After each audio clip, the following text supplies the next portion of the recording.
Chapter का nuclei, ठीक है, न्यूक्लियाई मतलब। और इस चैप्टर में हम इलेक्ट्रॉन के बारे में बिल्कुल नहीं पढ़ने वाले हैं, हम पढ़ने वाले केवल न्यूक्लियस के बारे में, ठीक है। कोई भी एलिमेंट का नाम लूंगा तो मैं वहां पे इलेक्ट्रॉन की बात नहीं करूंगा, मैं बात करूंगा न्यूक्लियस की। इलेक्ट्रॉन है ही नहीं, उखाड़ के फेंक दिया मैंने, ठीक है। Composition of nucleus. न्यूक्लियस दो तरह के पार्टिकल से मिलकर बनी होती है। पहले पार्टिकल का नाम होता है प्रोटॉन, दूसरे पार्टिकल का नाम होता है न्यूट्रॉन। प्रोटॉन के ऊपर पॉजिटिव चार्ज होता है और प्रोटॉन की संख्या ही न्यूक्लियस को या एटॉमिक नंबर के बराबर होती है। अब न्यूक्लियस पे जो पॉजिटिव चार्ज आता है वो प्रोटॉन की वजह से ही होता है। और इलेक्ट्रॉन की प्रोटॉन की संख्या को जेड से लिखते हैं, ठीक है। न्यूट्रॉन क्या होता है, चार्जलेस पार्टिकल होता है, न्यूट्रॉन की संख्या को ए माइनस जेड लिखते हैं। ए क्या है, atomic mass number. Atomic mass number का मतलब है कि उसके अंदर कितने मासेस है, मास की वैल्यू नहीं है, मासेस कितने हैं, 4 मास है। 4 मास मतलब कि हो सकता है उसमें कुछ प्रोटॉन हो या कुछ न्यूट्रॉन हो। तो उनको मतलब न्यूक्लियन की संख्या को बताने के लिए हम एक ए से, मतलब न्यूक्लियन की संख्या को हम ए से डिनोट करते हैं, ठीक है। चलो, प्रोटॉन क्या होता है, तो प्रोटॉन एक पॉजिटिव चार्ज पार्टिकल होता है जिसके पास मास क्या होता है 1.67 इंटू, ये एक एएमयू के बराबर है।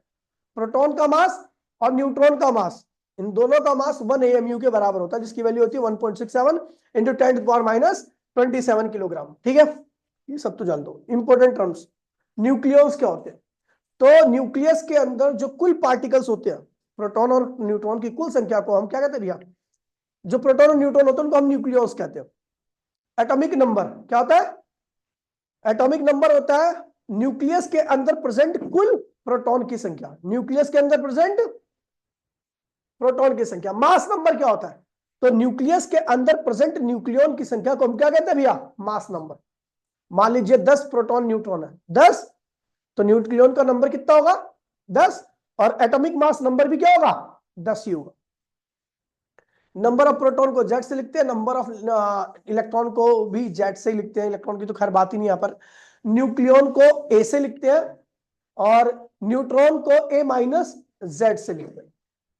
न्यूक्लियर मास क्या होता है, ठीक है, कुल प्रोटॉन और न्यूट्रॉन का मास, जितने भी प्रोटॉन है सबका मास जोड़िए, जितने भी न्यूट्रॉन है सबके मास जोड़िए, टोटल मास जो आएगा वो क्या होगा, मास ऑफ न्यूक्लियर मास आएगा। न्यूक्लिड क्या होता है, इस तरीके से लिखना, इस तरीके से किसी भी सिंबल को लिखना न्यूक्लिड कहलाता है। जैसे क्लोरीन है, तो क्लोरीन का एटॉमिक कितना होता है, प्रोटॉन की संख्या कितनी होती है क्लोरीन, 17 और इसका एटॉमिक मास नंबर क्या होता है 35.5, 35-37 होती है, ठीक है। चलो, तो इसे कहते हैं न्यूक्लिड, क्या कहते हैं इसे, इस तरीके से किसी भी सिंबल को, किसी भी केमिकल, किसी भी एलिमेंट को लिखना क्या कहलाता है, न्यूक्लिड्स कहलाता है।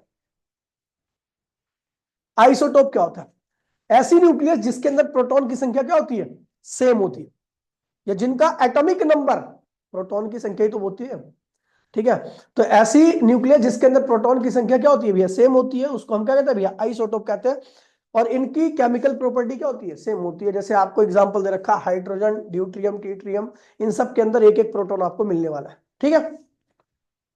कुछ और भी एग्जांपल है, उनकी खैर आवश्यकता नहीं है। आइसोबार क्या होता है, क्या होता है आइसोबार, जिनके अंदर क्या भैया, न्यूक्लियन की संख्या क्या होती है, सेम होती है, जिनके अंदर यानी ए का जो वैल्यू होगी वो क्या होगी, सेम होगी। टोटल न्यूक्लियन जैसे मान लीजिए कुछ है, जैसे मान लीजिए इसका क्लोरीन है, क्लोरीन के पास कितने न्यूक्लियन है 37, और ये क्या है सल्फर है, इसके पास कितने न्यूक्लियन है, तो इन दोनों के पास न्यूक्लियन का नंबर कितना है, या एटॉमिक मास नंबर क्या इनका सेम है, तो इनको क्या कहेंगे भैया आइसो, और ये 16 है भाई, ठीक है, 161 नहीं है। कार्बन और आर्गन, इसके पास न्यूक्लियन की संख्या कितनी है, न्यूक्लियन का मतलब है भैया इतने प्रोटॉन और इतने न्यूट्रॉन है मिलाकर के कुल टोटल, इसके पास भी 40 है, तो ये भी क्या आइसोबार है। फिर आता है भैया आइसोटोन, क्या आता है, जिनके पास न्यूट्रॉन की संख्या सेम होती है, जिनके पास न्यूट्रॉन की संख्या सेम होती है उनको हम क्या कहते हैं भैया, आइसोटोन, ठीक है। इसके पास देखिए, इसके पास न्यूट्रॉन कितने होंगे बता, बता बेटा कितू, न्यूट्रॉन की संख्या क्या होती है इसके पास, क्लोरीन के पास अगर मुझे न्यूट्रॉन निकालना तो क्या करूंगा, ए माइनस जेड, ए कितना है 37 और जेड कितना है 17, कितना आ गया। और इसके पास न्यूट्रॉन की संख्या कितनी है पोटेशियम के पास, ए माइनस 39 माइनस 19, क्या होगा 20। सेम प्रोटॉन है तो सेम न्यूट्रॉन है, तो इसे आइसोटोन कहते हैं। आइसोमर क्या है, तो भैया ये हटाओ, ये आपको ज्यादा यूज भी नहीं। एटॉमिक मास क्या होता है?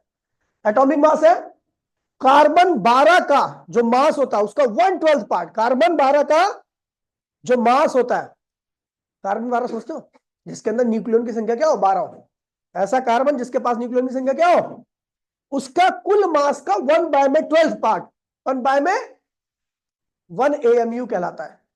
Atomic mass unit, atomic mass या यूनिफाइड मास भी कहते हैं, यू से भी लिख देते हैं कई बार इसको, ठीक है।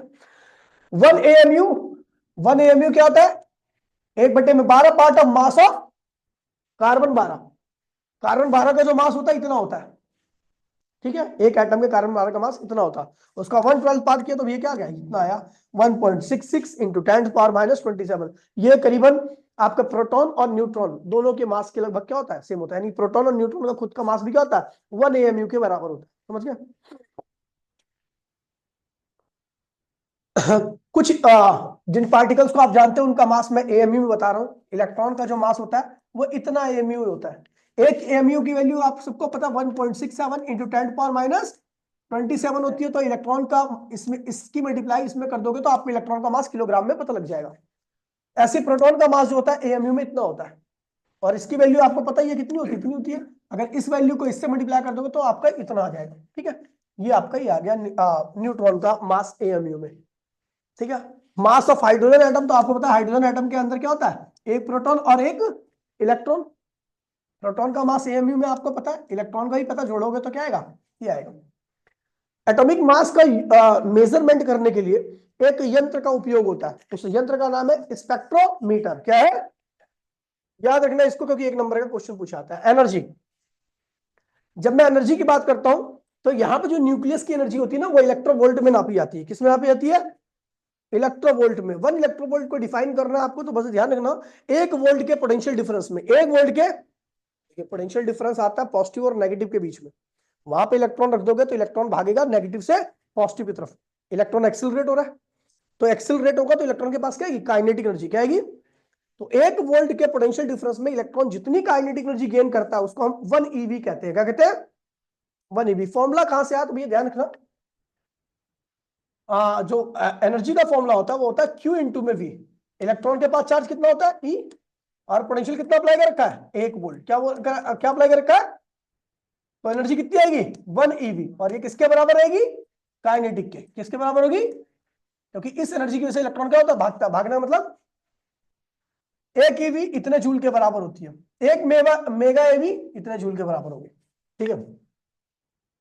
एनर्जी इक्विवेलेंट ऑफ AMU मतलब एनर्जी इक्विवेलेंट ऑफ मास, जो भी है देख लियो, -13, ठीक है। देखिए energy equivalent of mass, AMU मतलब मास ही होता है।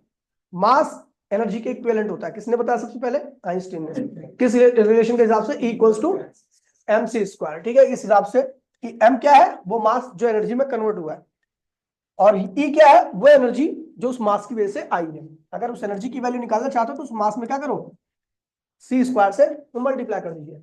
अगर आपको एक AMU को मास एनर्जी में कन्वर्ट करना, मान लीजिए एक AMU मास कंप्लीटली किसमें कन्वर्ट हो गया, एनर्जी में, तो भैया एक AMU को अगर आपको एनर्जी में कन्वर्ट करना है पूरा, तो AMU की वैल्यू कितनी होती है, इतनी होती है। C की वैल्यू कितनी होती है, इतनी होती है। जब आप इस वाले फॉर्मूले में M की वैल्यू ये रखोगे और C की वैल्यू ये रखोगे, सॉल्व करोगे तो इतना जूल आपको क्या मिलेगा, एनर्जी मिलेगी। लेकिन आपको इलेक्ट्रोवोल्ट में कन्वर्ट करना है तो सीधा आप क्या करो, इससे डिवाइड कर दो। आप इसको सॉल्व करोगे तो आएगा 931 मेगा इलेक्ट्रोवोल्ट। यानी आप एक AMU को एनर्जी में कन्वर्ट कर सकते हो, करना चाहते हो, तो उसमें जो एनर्जी निकलने आ रही है, उस मास की वजह से जो एनर्जी निकल रही है, ठीक है, या उस मास का जो इक्विवेलेंट एनर्जी होगी वो क्या होगी, 931 मेगा इलेक्ट्रोवोल्ट है। फिर आते भैया न्यूक्लियर साइज, ये भी अच्छा टॉपिक है, काफी ज्यादा पूछा था। देखिए न्यूक्लियर साइज की बात करो तो ये जो वॉल्यूम होता है न्यूक्लियस का, वो किसका डायरेक्टली प्रोपोर्शनल होता है, उसके अंदर प्रेजेंट न्यूक्लियन के। जितने ज्यादा न्यूक्लियन रहेंगे न्यूक्लियस का वॉल्यूम भी क्या होगा, उतना ही ज्यादा रहेगा, है ना। वॉल्यूम क्या होता है, 4/3 πr², स्पेरिकल होती है।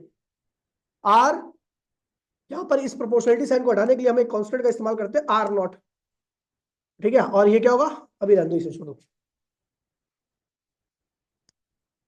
ये हो गया। प्रोपोर्शनलिटी और कांस्टेंट एक साथ कभी नहीं आते, पता ना आपको। तो हम क्या करेंगे, R cube is directly equal to A. तो आर, ये क्यूब उधर ले जाओ, तो यहाँ पर क्यू है तो वहां पे क्या होगा, ए की पावर 1/3 हो जाएगा। यहाँ पर इस प्रोपोर्शनलिटी कांस्टेंट को हटाओ तो यहाँ पे क्या होगा, एक इंपीरियल कांस्टेंट। इंपीरियल कांस्टेंट की वैल्यू क्या होती है, अलग अलग हो सकती है, ठीक है। तो ये न्यूक्लियर की रेडियस होगी। फिर आता है डेंसिटी। डेंसिटी आप सबको पता है, मास of nucleus. Mass of nucleus क्या होता है, देखिए नंबर ऑफ न्यूक्लियन पता है आपको कितने होते हैं, ए, और एक न्यूक्लियन का मास मान लीजिए क्या आ गया, एम। तो ये क्या, मास ऑफ न्यूक्लियस क्या आ गया, अपॉन में वॉल्यूम ऑफ न्यूक्लियस। वॉल्यूम क्या होता है, 4/3 पाई आर क्यू। आर की वैल्यू आप ऑलरेडी निकाल चुके हो, आर नॉट ए की power a M 4/3 pi are naught a की पावर का होल क्यू। ये और ये क्या होगा, 3 से 3 कैंसिल होगा, इसकी पावर क्या होगी 3, तो आएगा A M 4/3 pi are not Q A. A से क्या हुआ कैंसिल, तो क्या हुआ M 4/3 pi are not Q. ठीक है भैया, ये हो गया आपका। अब यहां पर एम क्या, एक न्यूक्लियन का मास। आर नॉट क्या आपका, इंपीरियल कांस्टेंट, उसकी वैल्यू आपको 1.5 या 1.2 फर्मी के आसपास दी रखी होती है, बाकी सारी चीज कांस्टेंट है। सॉल्व करोगे तो आपको न्यूक्लियस की जो डेंसिटी आने वाली है वो आएगी आपकी 2.3 इंटू 10⁻17 किलोग्राम पर मीटर क्यूब। मतलब 1 मीटर क्यूब में अगर न्यूक्लियर मास है, न्यूक्लियस का मटेरियल केवल न्यूक्लियस है, 1 मीटर क्यूब की अगर कोई न्यूक्लियस है तो उसका जो मास आएगा वो इतना आएगा, इतना। ठीक है, ध्यान दीजिए बेटा, क्वेश्चन नहीं करा रहा। Property of neutron. न्यूट्रॉन की क्या क्या प्रॉपर्टीज होती है, न्यूट्रॉन एक चार्जलेस पार्टिकल है, न्यूट्रॉन के पास किसी प्रकार का कोई चार्ज नहीं होता। न्यूट्रॉन अगर फ्री स्टेट में हो तो न्यूट्रॉन एग्जिस्ट नहीं कर सकता, न्यूट्रॉन का एग्जिस्टेंस क्या होता है, खत्म हो जाता है। ठीक है, न्यूट्रॉन का जो मास होता है 1.6 इंटू 10⁻27 किलोग्राम होता है, किलोग्राम में, और एएमयू में ये होता है, यूनिफाइड मास की वैल्यू ये होती है। ठीक है, न्यूट्रॉन का डीके होता है, न्यूट्रॉन डीके होकर के दो पार्टिकल में कन्वर्ट होता है, जिसमें एक प्रोटॉन होता है, दूसरा क्या होता है, इलेक्ट्रॉन होता है। साथ में एक पार्टिकल निकलता है जिसको कहते हैं एंटी न्यूट्रिनो पार्टिकल। ये क्या है, एंटी, खैर इसके बारे में आपको जाना है क्योंकि एंटी न्यूट्रिनो पार्टिकल की जानकारी तो अभी तक किसी को ही नहीं है, कहीं पर भी नहीं है। बस ध्यान रखना, एक टाइप का पार्टिकल होता है उसे कहते हैं एंटी न्यूट्रिनो पार्टिकल। देखिए न्यूट्रॉन का डीके हुआ, प्रोटॉन बना और इलेक्ट्रॉन बना, साथ में न्यूट्रिनो पार्टिकल निकला और एनर्जी निकली। ठीक है, ठीक है, ये न्यूट्रल होता है, इसीलिए ना तो ये इलेक्ट्रिक फील्ड के साथ इंटरेक्ट करेगा ना ही मैग्नेटिक फील्ड के साथ इंटरेक्ट करेगा। ठीक है भैया, भाई प्लीज, न्यूट्रॉन न्यूट्रल होता है, तो इसीलिए क्या होता है, न्यूक्लियस के अंदर सीधा क्या होता है, घुस जाता है।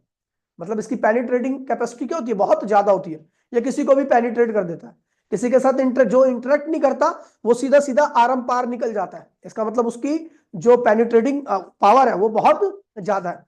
ठीक है, लेकिन ये किसी को आयोनाइज नहीं कर पाता, समझ गया। चलो अभी आगे देख लेना।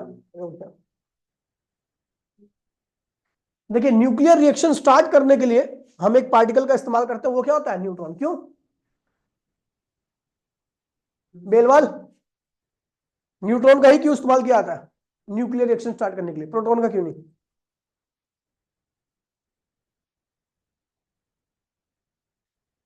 देखिए अगर मैं न्यूट्रॉन का इस्तेमाल करूंगा तो न्यूट्रॉन सीधा जाके न्यूक्लियस में चले जाएगा, लेकिन प्रोटॉन न्यूक्लियस के अंदर नहीं जा पाएगा, क्योंकि प्रोटॉन पे क्या चार्ज होता है, पॉजिटिव, और न्यूक्लियस में भी क्या चार्ज होता है, तो कभी प्रोटॉन डायरेक्टली उसके अंदर नहीं आ पाएगा और न्यूक्लियर रिएक्शन स्टार्ट नहीं हो पाएगी। तो इसलिए न्यूक्लियर रिएक्शन स्टार्ट करनी है तो हम किसका इस्तेमाल करेंगे, ठीक है, न्यूक्लियर फोर्स की बात कर रहे हैं।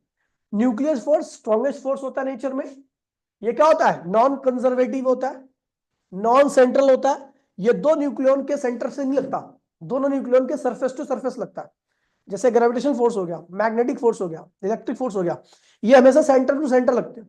लेकिन न्यूक्लियर फोर्स क्या होता है, सरफेस टू सरफेस लगता है, ये न्यूक्लियस टू न्यूक्लियस नहीं लगता। हाँ, ये जो न्यूक्लियर फोर्स होता है वो चार्ज पे डिपेंड नहीं करता। प्रोटॉन प्रोटॉन के बीच में जितना न्यूक्लियर फोर्स होगा उतना ही क्या होगा, न्यूट्रॉन न्यूट्रॉन के, न्यूट्रॉन प्रोटॉन के बीच में सेम रहेगा। कौन रख दे भाई,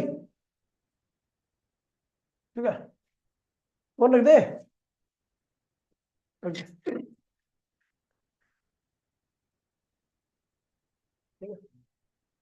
न्यूक्लियर फोर्स क्या होता है, डिस्टेंस पे डिपेंड करता है। किस पे डिपेंड करता है, डिस्टेंस पे। मैंने आपको इसका ग्राफ बनवाया था, ठीक है, कुछ इस तरीके का ग्राफ था, अगर आपको याद हो,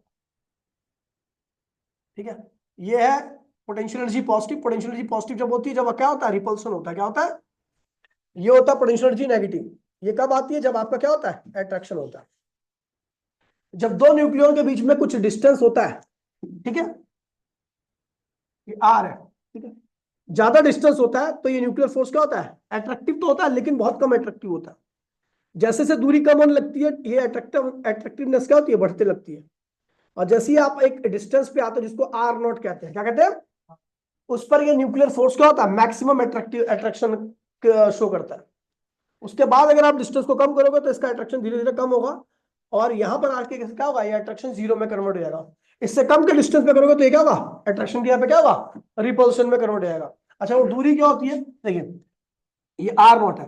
अगर आर की वैल्यू आर नॉट से ज्यादा है तो वहां पर क्या होगा, ये अट्रैक्टिव होगा, लेस अट्रैक्टिव होगा। अच्छा, आर की वैल्यू आर नॉट के बराबर होगी, आर की वैल्यू आर नॉट के बराबर होगी तो अट्रैक्शन क्या होगा, मैक्सिमम होगा।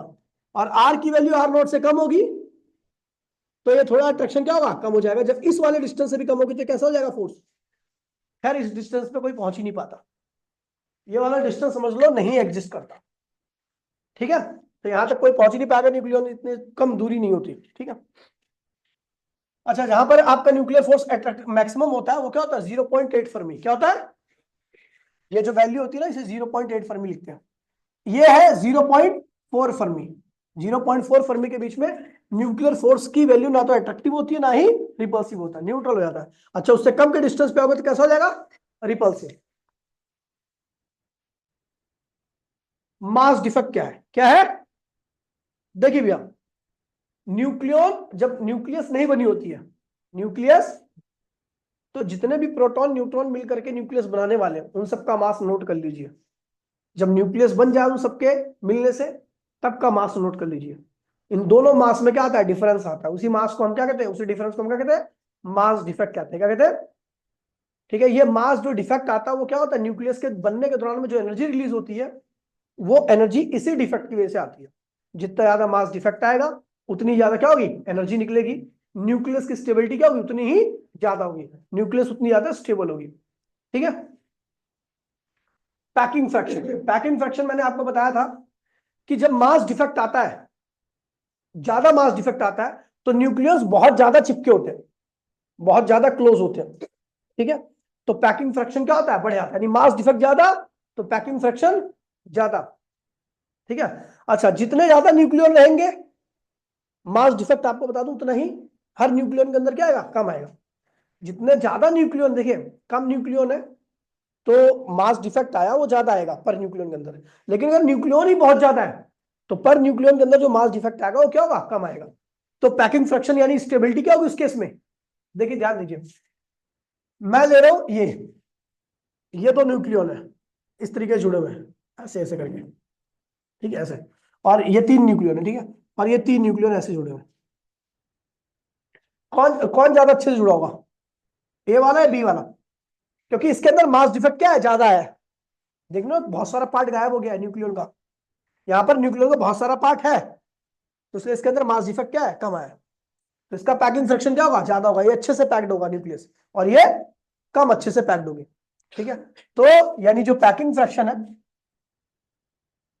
वो मास डिफेक्ट क्या आता है, डायरेक्टली आता है। दूसरा, पैकिंग फ्रैक्शन जब कम होता है जब भैया न्यूक्लियस की संख्या क्या होती है, बहुत ज्यादा होती है, बहुत सारे न्यूक्लियस है तो उस केस में पैकिंग फ्रैक्शन क्या होगा, कम हो जाएगा। क्योंकि आपको पता है न्यूक्लियस अगर ज्यादा होंगे तो हर न्यूक्लियन के अंदर थोड़ा थोड़ा मास डिफेक्ट आएगा, जिसकी वजह से पैकिंग फ्रैक्शन की वैल्यू क्या होगी, कम हो जाएगी। ए के इनवर्सली होता है, packing fraction is directly equal to delta m upon में ए। इस प्रोपोर्शनलिटी साइन हटाने के लिए हम कांस्टेंट का इस्तेमाल करते हैं जिसको हम क्या लिखते हैं, 1। अच्छा, पैकिंग फ्रैक्शन ज्यादा रहेगा तो मास डिफेक्ट ज्यादा होगा, और मास डिफेक्ट ज्यादा होगा तो एनर्जी रिलीज ज्यादा होगी। स्टेबिलिटी क्या होगी, पैकिंग फ्रैक्शन कम रहेगा तो मास डिफेक्ट कम रहेगा, और मास डिफेक्ट कम रहेगा तो एनर्जी कम रिलीज होगी, तो न्यूक्लियस की स्टेबिलिटी क्या रहेगी, लेस रहेगी। बाइंडिंग एनर्जी क्या है, तो भैया बाइंडिंग एनर्जी क्या होती है? जब आपकी न्यूक्लियस बनती है तो उस वक्त मास डिफेक्ट आता है, मास डिफेक्ट की वजह से एनर्जी रिलीज होती है, ठीक है। अब जितनी एनर्जी रिलीज हुई है वो किसकी वजह से रिलीज हुई है? क्योंकि उस न्यूक्लियस को बनने में मास डिफेक्ट आया। अगर मैं न्यूक्लियस को उतनी एनर्जी प्रोवाइड कर दूं तो आइंस्टीन कहते हैं कि मास अगर एनर्जी में कन्वर्ट होता है तो एनर्जी मास में कन्वर्ट हो जाएगी। तो जब हम न्यूक्लियस को एनर्जी प्रोवाइड करते हैं तो जो उसका मास डिफेक्ट आ रखा है वो मास डिफेक्ट को एनर्जी क्या करती है?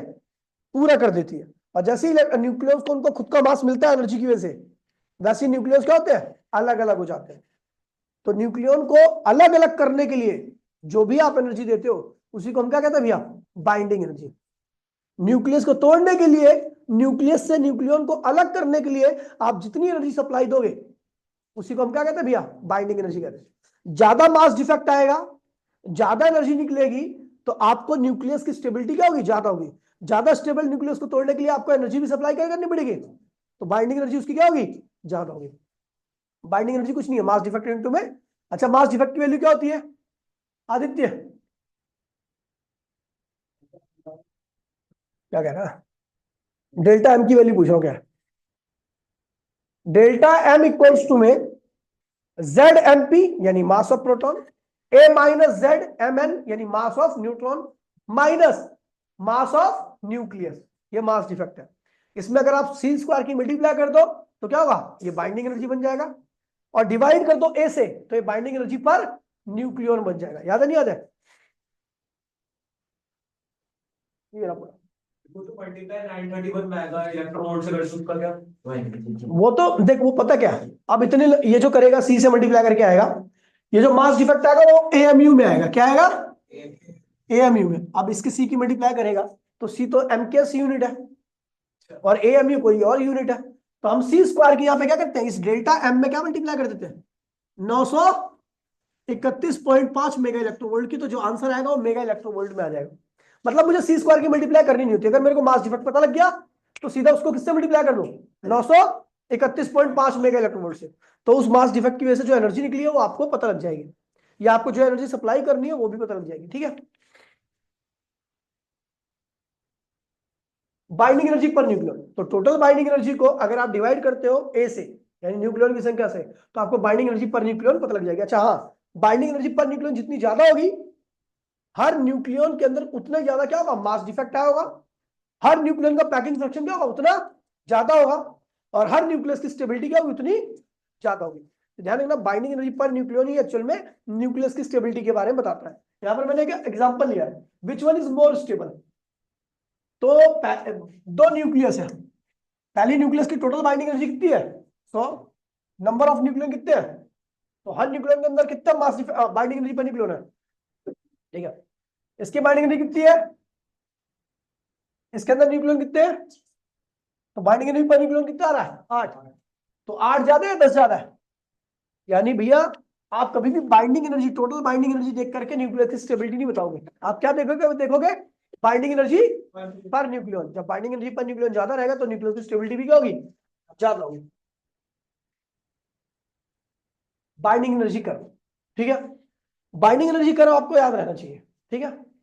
ठीक है, मैंने काफी पहले ही बताया इसके बारे में, ठीक है। तो एक कर्व क्या हुआ? जो जितना नीचे रहेगा उसकी बाइंडिंग एनर्जी पर न्यूक्लियन उतनी कम है, और जिसकी बाइंडिंग एनर्जी पर न्यूक्लियन जितनी कम होती है उसके अंदर मास डिफेक्ट उतना कम होता है, उसकी स्टेबिलिटी उतनी, पैकिंग फ्रैक्शन उतना कम होता है, उस न्यूक्लियस को तोड़ना उतना आसान होता है, ठीक है। जो binding energy per nucleon curve में सबसे ऊपर रहता है उसके बाइंडिंग एनर्जी पर न्यूक्लियन सबसे ज्यादा, इसका मतलब मास डिफेक्ट सबसे ज्यादा, पैकिंग फ्रैक्शन सबसे ज्यादा, स्टेबिलिटी सबसे ज्यादा, और एनर्जी सबसे, उसको तोड़ने के लिए सप्लाई क्या करनी पड़ेगी? ज्यादा, ठीक है भैया। अब देखिए कह रहा है कि भैया यहां से आप देख रहे हैं इस वाले रीजन में, ठीक है, बहुत ज्यादा आपको वेरिएशन दिख रही है। जो जितना ऊपर रहेगा उसकी स्टेबिलिटी उतनी ज्यादा रहेगी। सबसे पीक पर कौन है भैया? एक्चुअल में गलत बना रखा है, ऊपर जाता है आयरन पे। आपको बता दूं कोई भी स्टार की डेथ आयरन बनने के बाद ही होती है। आयरन देखिए जब तक आयरन नहीं बनता ना उसके अंदर फ्यूजन होता रहता है। पहले हाइड्रोजन हाइड्रोजन फ्यूज होगा, क्या बन जाएगा? हीलियम। हीलियम हीलियम 3 फ्यूज होंगे तो क्या बन जाएगा? कार्बन। 2 कार्बन फ्यूज होंगे तो क्या बन जाएगा? सल्फर। सल्फर फ्यूज होगा तो लास्ट में क्या बन जाएगा? आयरन। और जब आयरन बन जाता है ना तो आयरन अब नहीं फ्यूज हो सकता। क्यों नहीं फ्यूज हो सकता? क्योंकि भैया आयरन की न्यूक्लियस के अंदर पहली बात तो उसकी स्टेबिलिटी बहुत ज्यादा है न्यूक्लियस की। दूसरा, न्यूक्लियस की जब स्टेबिलिटी ज्यादा हो जाती है, फ्यूजन किसका होता है? न्यूक्लियस का। अब आयरन की न्यूक्लियस बहुत बड़ी हो चुकी है, उसके अंदर प्रोटॉन की संख्या बहुत ज्यादा हो चुकी है। अब दो आयरन कभी मिल ही नहीं सकते, क्योंकि रिपल्शन इतना ज्यादा होगा उनके न्यूक्लियस के बीच में कि भैया साइज भी बड़ा हो चुका है, प्रोटॉन की संख्या ज्यादा हो चुकी है, रिपल्शन काफी ज्यादा हो चुका है, इसलिए वो न्यूक्लियस कभी मिल ही नहीं सकती, मतलब फ्यूज ही नहीं सकती। तो इसलिए अब तारा क्या होगा? दम तोड़ देगा, तारे का अस्तित्व क्या होगा? खत्म हो जाएगा। तारे को बैलेंस करने के लिए दो चीजें लगती है, एक तो ग्रेविटेशनल फोर्स लगता है जो कि सेंटर की तरफ लगता है, और एक लगता है एनर्जी थ्रस्ट जो कि बाहर की तरफ लगता है। जब तक दोनों बैलेंस रहते हैं तब तक तारा गोल स्ट्रक्चर में बना रहता है। जैसे ही आपका ये फ्यूजन प्रोसेस रुकता है तो बाहर की तरफ लगने वाला जो फोर्स है जिसको एनर्जी थ्रस्ट कहते हैं वो कम हो जाता है, सेंटर की तरफ लगने वाला फोर्स क्या होगा? ज्यादा हो जाएगा, जिसको ग्रेविटी कहते हैं। तो जब ग्रेविटी ज्यादा आती है और बाहर की तरफ लगने वाला फोर्स कम हो जाता है तो पूरा तारा क्या होता है? सेंटर में आकर कोलैप्स कर जाता है, इसको सुपरनोवा कहते हैं। ठीक है, सुना होगा आपने। बाइंडिंग एनर्जी कर मैंने बताई थी आपको, जो जितना ऊपर वो उतना स्टेबल है।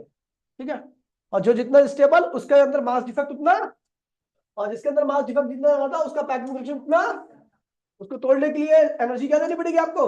ज्यादा। Importance of binding energy curve. Binding energy curve का क्या महत्व है? तो भैया बाइंडिंग एनर्जी कर्व से हमें दो बातें पता लगती हैं कि अगर दो छोटी न्यूक्लियस जोड़ दें तो एक बड़ी न्यूक्लियस तैयार होती है, और वो बड़ी न्यूक्लियस उन दोनों छोटी न्यूक्लियस से ज्यादा स्टेबल होती है। इस प्रोसेस को न्यूक्लियर फ्यूजन कहते हैं। लेकिन हम देखते हैं भैया कि आयरन के बाद आपका कर्व लगभग कांस्टेंट आता है, यूनिफॉर्म हो जाता है, स्मूथ हो जाता है, और ये नीचे होने लगता है। और सबसे नीचे कौन मिलता है आपको लास्ट में? यूरेनियम। अब यूरेनियम क्या होता है भैया? बहुत भारी होता है, तो इसमें अगर आप एक न्यूट्रॉन छोड़ दो ना इसके न्यूक्लियस में तो और भारी होकर के स्प्लिट कर जाएगा दो लगभग नियरली इक्वल पार्ट में। ठीक है, जो स्प्लिट हुए जो नए पार्ट बने हैं वो ज्यादा स्टेबल होंगे। ज्यादा स्टेबल मतलब मास डिफेक्ट, यूरेनियम से मास डिफेक्ट उनके अंदर क्या होगा? ज्यादा। मास डिफेक्ट ज्यादा आएगा, इसका मतलब क्या है? एनर्जी भी रिलीज हुई है। तो इस दौरान जो एनर्जी रिलीज होती है उसको कहते हैं energy due to nuclear fission. ठीक है भैया, ये इसका इस्तेमाल हम किसमें कहते हैं? न्यूक्लियर वगैरह उसमें, न्यूक्लियर पावर प्लांट में। ठीक है, एग्जाम्पल ऑफ न्यूक्लियर फिजन तो आपको मैंने बताया था भैया, यूरेनियम के साथ न्यूट्रॉन जोड़ दो, ठीक है, फास्ट मूविंग न्यूट्रॉन इसमें अंदर घुस गया तो क्या हुआ? दो प्रोडक्ट बने, तीन प्रोडक्ट बन गए, और यहाँ पे small amount of energy. Energy इसलिए निकली क्योंकि भैया इनका टोटल मास क्या होगा? इसके टोटल मास से क्या होगा? कम रहेगा। मास डिफेक्ट है, एनर्जी निकली। बिल्कुल सेम यहाँ पर ये फ्यूजन का है, दो हाइड्रोजन जुड़े, क्या बना? हीलियम, साथ में क्या निकली? Huge amount of energy. अब यहाँ पे बहुत सारे मैंने क्वेश्चन करा रखे हैं, आसान क्वेश्चन है। अल्फा पार्टिकल बना, अल्फा पार्टिकल का न्यूक्लियस का मास क्या होता है? ये है अल्फा पार्टिकल के न्यूक्लियस का मास क्या है? एक प्रोटॉन का मास कितना है?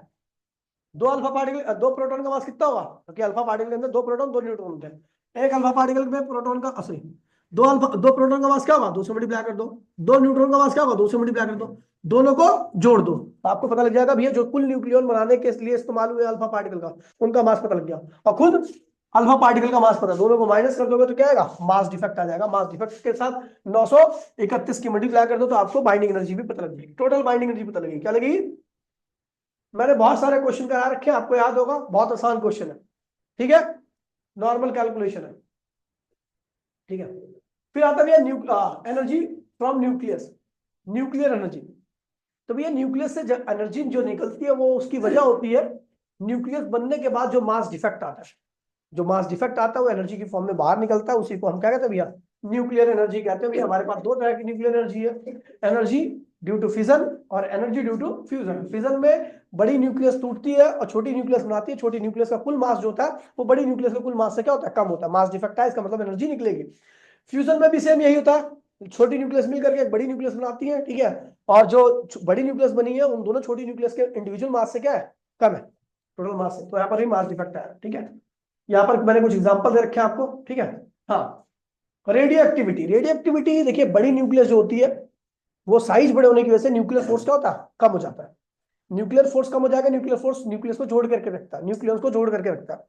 अब साइज बड़ा हो गया तो न्यूक्लियर फोर्स कम हो गया, लेकिन रिपल्सन क्या हो रहा है प्रोटॉन के बीच में? उतना ही है, बढ़ रहा है, बल्कि ज्यादा ही होगा क्योंकि प्रोटॉन की संख्या तो बढ़ चुकी है ना।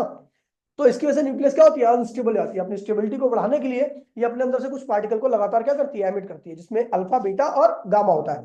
अल्फा निकलता है तो भैया अल्फा निकलने से 2 प्रोटॉन कम होते हैं और 4 न्यूक्लियन कम होते हैं। न्यूक्लियस के अंदर से अगर अल्फा पार्टिकल का डीके हुआ तो 2 प्रोटॉन और 4 न्यूक्लियस कम होते हैं। बीटा पार्टिकल निकलता है, बीटा पार्टिकल 2 तरीके के होते हैं, एक बीटा पॉजिटिव होता है, दूसरा बीटा नेगेटिव होता है। बीटा पॉजिटिव जो होता है वो प्रोटॉन से निकलता है। कहां से निकलता है? तो बीटा पॉजिटिव निकलने के साथ ही प्रोटॉन का पॉजिटिव चार्ज क्या होता है? खत्म हो जाता है। क्या बनता है? न्यूट्रॉन। यानी बीटा पॉजिटिव पार्टिकल का अगर डीके हुआ न्यूक्लियस से तो वहां पर प्रोटॉन की संख्या क्या होगी? कम हो जाएगी, लेकिन एक न्यूट्रॉन की संख्या क्या होगी? बढ़ जाएगी। और बीटा नेगेटिव का डीके होता है न्यूट्रॉन से। कहां से होता है? क्योंकि आपको पता है न्यूट्रॉन डीके होता है 2 पार्टिकल में, प्रोटॉन और इलेक्ट्रॉन में। तो बीटा नेगेटिव क्या कहां से निकलता है? बीटा नेगेटिव जब निकलता है जब न्यूट्रॉन का डीके होता है, तो बीटा नेगेटिव निकल गया। बीटा न्यूट्रॉन का डीके हुआ, 2 पार्टिकल बने, प्रोटॉन और इलेक्ट्रॉन। इलेक्ट्रॉन तो बाहर निकल गया बीटा नेगेटिव की फॉर्म में, क्या बचा? Positive charge. पॉजिटिव चार्ज क्या होता है? प्रोटॉन। तो अब जो न्यूट्रॉन था वो किसमें कन्वर्ट हो चुका है? प्रोटॉन में। आउट ऑफ सिलेबस टॉपिक है, ध्यान रखना। हाँ, गामा के निकलने से कोई फर्क नहीं पड़ता, स्टेबिलिटी क्या होती है भैया? ज्यादा हो जाती है, क्योंकि गामा जो होता है वो एक वो एनर्जी है। गामा क्या है? और एनर्जी निकलने से चीजों की स्टेबिलिटी क्या होती है? बढ़िया। अच्छा ये देखो, ये वाला मॉडल कई बार पूछे आता है कि भैया इसे कहते हैं ड्रॉप मॉडल ऑफ यूरेनियम। जैसे न्यूट्रॉन गया यहां पर, न्यूट्रॉन के जाते के साथ ही यूरेनियम भारी हो गई और वो अमीबा की तरह टूट गई। अमीबा जैसा होता है ना, अमीबा की तरह हो गया और वो 2 पार्ट में टूटे, ठीक है, बैरियम और क्रिप्टॉन में। और साथ में कौन निकले? यहाँ पर 3 न्यूट्रॉन बना रखे हैं। एनसीईआरटी में 3 न्यूट्रॉन है, बाकी एसएल वगैरह में क्या है? 2.5 न्यूट्रॉन बना रखा है, ठीक है। तो ये ध्यान रखना, यहाँ पर 2 प्रोडक्ट मिलते हैं, 2, इनको इसको कहते हैं पेरेंट न्यूक्लियाई और इसको कहते हैं डॉटर न्यूक्लियाई। साथ साथ में 3 न्यूट्रॉन निकले हैं। वैसे एसएल में लिखा 2.5 न्यूक्लियाई, ठीक है। फिर आता भैया एनर्जी फ्रॉम न्यूक्लियर फिजन। कुछ नहीं करना, कितनी एनर्जी निकली है तो आपको इसका मास दे रखा होगा, कुल मास हो गया। इन तीनों का मास आपको दिखा पता होगा। यहां पर हमने क्या किया? इन दोनों का मास जोड़ा, ये आ गया। इन तीनों का मास जोड़ा, ये आ गया। और दोनों के मास में डिफरेंस है, तो क्या पता लग गया? मास डिफेक्ट डेल्टा एम की वैल्यू आ गई। डेल्टा एम में आप क्या करो? इसकी मल्टीप्लाई कर दो तो एनर्जी निकल आई, ठीक है। तो न्यूक्लियर फिजन से इतनी एनर्जी निकलती है एक से। चैन रिएक्शन, ठीक है, चैन रिएक्शन कुछ भी नहीं है। कहता भी है कि जब यूरेनियम होता है, यूरेनियम का भंडार होता है, कहीं पे पड़ा होता है यूरेनियम, ठीक है, तो उसमें हम क्या करते हैं? न्यूट्रॉन को फायर करते हैं। न्यूट्रॉन जाता है, ठीक है, यूरेनियम न्यूट्रॉन के पास एनर्जी होती है ऑलरेडी, क्योंकि चल रहा है वो काइनेटिक होगी।